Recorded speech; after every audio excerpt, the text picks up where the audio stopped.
Hey guys, we got the official reveal for the new relics that are coming out in 1.2 this Wednesday. So, from what we got, we know that one of them is going to be called Messenger Traversing Hackerspace, which is going to be a 4-piece set, and that's the speed one, as the 2-piece increases speed by 6%.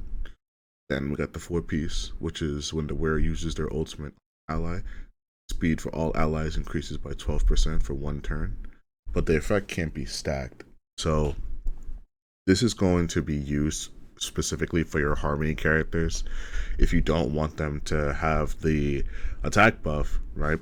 This is the attack buff being the Musketeer Wildweed. This is going to be their option. So like Asta can use this, and this is gonna stack with her ult.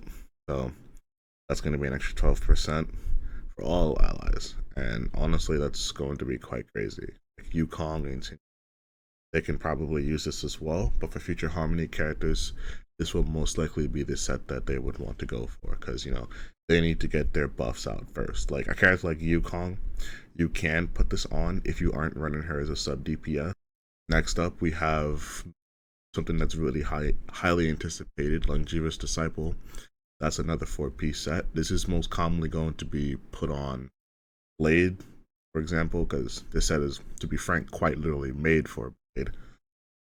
What the 2-piece does, it increases the max HP by 12%. And what the 4-piece does is when the wearer is hit or has their HP consumed by an ally or themselves, their crit rate increases by 8% for 2 turns, and it stacks up to 2 times. Finally, we have the official translation, and we have the official percentages. And from what the leaks were saying, yeah, this is actually accurate, what it was. That's pretty cool. It's just good that we have, the official one, everything else. But this is looking pretty good. You can slap this on Arlen as well. Possibly Jing Liu when she comes out, because she does consume HP. But I don't think she would particularly need this. With Jing Liu, you just want to really build her for just high damage. She is that type of character. It's not like she has real survivability. She's just really made for damage. Then we have, moving on to the planar sets, we have Rutilant Arena, right? And this is the other one that people were really talking about. This is the one that got changed from 80 to 70. And this is going to be interesting to see how people are going to slot this on their characters.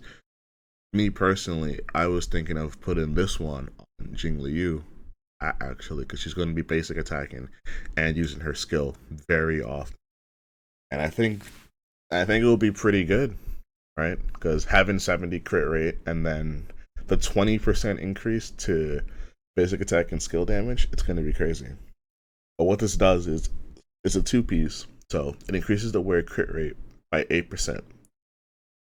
And when the wearer current crit rate reaches 70% or higher, the wearer's basic attack and skill damage increases by 20%.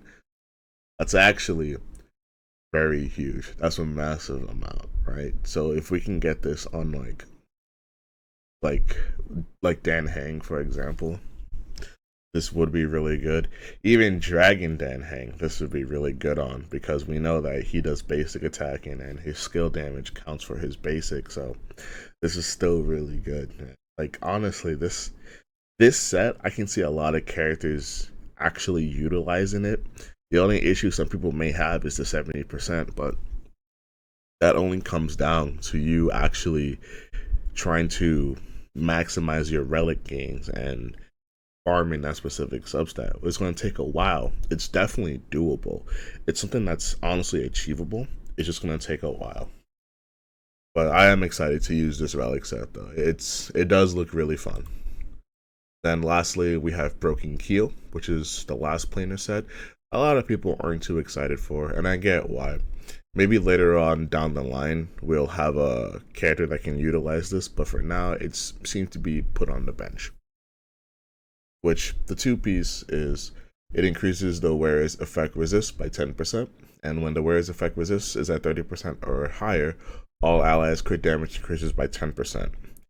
The only real character I can think that can utilize this would most likely be Locha, but at the same time, that would be a huge loss for him in terms of his stats, and you would realistically only use this if you have his 4-star light cone. And if you have his 4-star light cone, you're already compensating, so you're going to be using something else actually in terms of planar sets. So I'm trying to find an actual use for this planar set. I like to think everything in the game has a use, and that's true, but I just want to wait and see until I can come up with something or have somebody else come up with something for this one. But for now, that's it for the relics that are coming out in 1.2 this Wednesday, and I'll catch you guys later. All right, peace.